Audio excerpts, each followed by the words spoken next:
bike.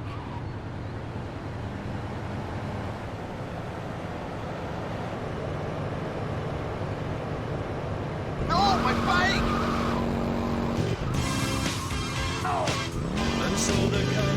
Video games, as we know them today, wouldn't exist if not for Grand Theft Auto 3. With the seminal 2001 classic, Rockstar established itself as a major force to be reckoned with, and, more importantly, established a style of game design that remains a ubiquitous experience in this industry to this day. The open-world craze, after all, owes its existence to GTA 3 more than anything else. Following its launch, over the next couple of years, Rockstar went on to cement both itself and Grand Theft Auto as household names, with excellent sequels in the form of Vice City and San Andreas, each building upon the foundations laid down by GTA 3 in excellent ways.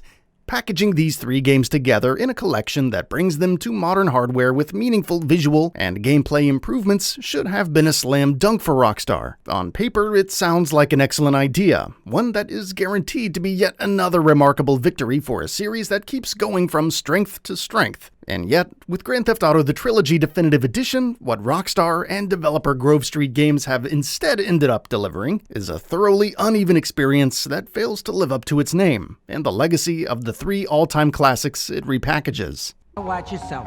That's Diablo turf. Then run her over to his garage in Trenton and make it quick. Joey ain't the kind you keep waiting. Remember, this is your foot in the door. That's not to say the three remasters on offer here have nothing going for them whatsoever. On a fundamental level, these games remain a blast to play.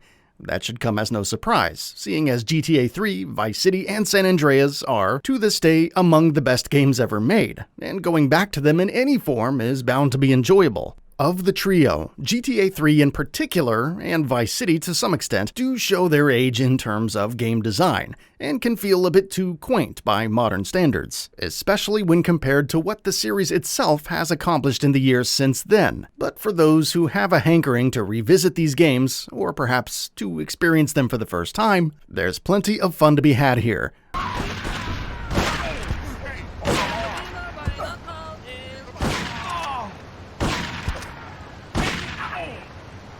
No amount of disappointing remastering can take away from the inherent qualities of these games. San Andreas especially is an absolute masterpiece. The problem is that in order to launch this so-called definitive edition, Rockstar has ended up digitally nuking the originals from every storefront, while also removing some of the best mods that the community has worked on over the years on PC, which means that this new release is, for all practical purposes, the only way to go back to these three games now. And that's a big bummer, because in so many ways this is the exact opposite of definitive. Yes, it does make some good improvements, but none of those improvements are good enough to justify what Rockstar ended up sacrificing for this release. Visually, GTA 3, Vice City, and San Andreas remasters look really good, for the most part, thanks to an excellent new lighting system and a general sharpening up of environments and assets. Things look significantly crisper and much more detailed, and the lack of the omnipresent fog that games on the PS2 had to resort to cope with hardware constraints means that these renditions of Liberty City, Vice City, and San Andreas can be genuinely excellent to look at every now and then. But even where visuals are concerned, things are not perfect. Character models tend to look plasticky and unnaturally shiny. Distant objects tend to flicker and shimmer erratically. And when it rains in either of the three games, it's practically impossible to see anything in front of you, which is a particularly weird issue that should have been caught by the developers before launch. There's plenty of glitches here as well, from issues with hit detection and the geometry to weird animations to cutscenes fading to black while characters are still speaking and more. And sure, a lot of these glitches existed in the original releases as well, but isn't the whole point of a remaster to iron out the rough edges of old games and polish up the experience as much as possible? The fact that GTA The Trilogy The Definitive Edition doesn't do that is a little disappointing.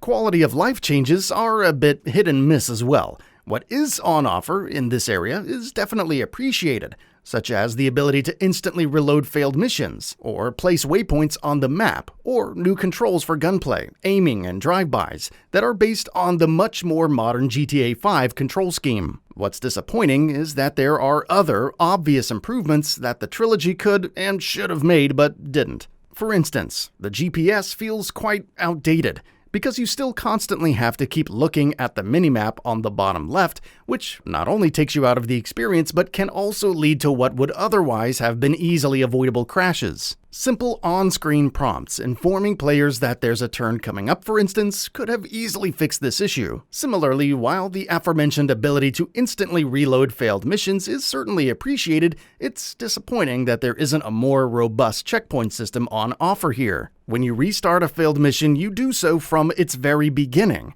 which can be quite annoying in the especially longer missions. Why the remasters couldn't have placed checkpoints in between missions and allowed players to restart from there is beyond me. That, sadly, is a running theme with Grand Theft Auto: The Trilogy: The Definitive Edition. It does make some improvements, some of which are well implemented, but it feels like a soulless remaster, like it's trying to create a curated list of all the improvements that you'd expect to see in a modern remaster that can be used to market a new release. It does the bare minimum, sometimes not even that, but never goes beyond it. For games as beloved and influential as these three, that feels like a massive injustice. The inherent strengths of GTA 3, Vice City, and San Andreas allow GTA: The Trilogy to be an enjoyable experience on a very fundamental level, but as a remaster, especially as a remaster of three of the greatest games ever made, it falls short of expectations. These games deserve much better, and it's disappointing that Rockstar doesn't understand that.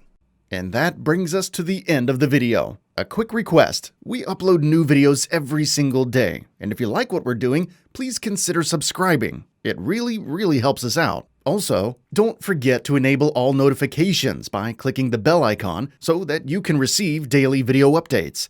Thanks for watching.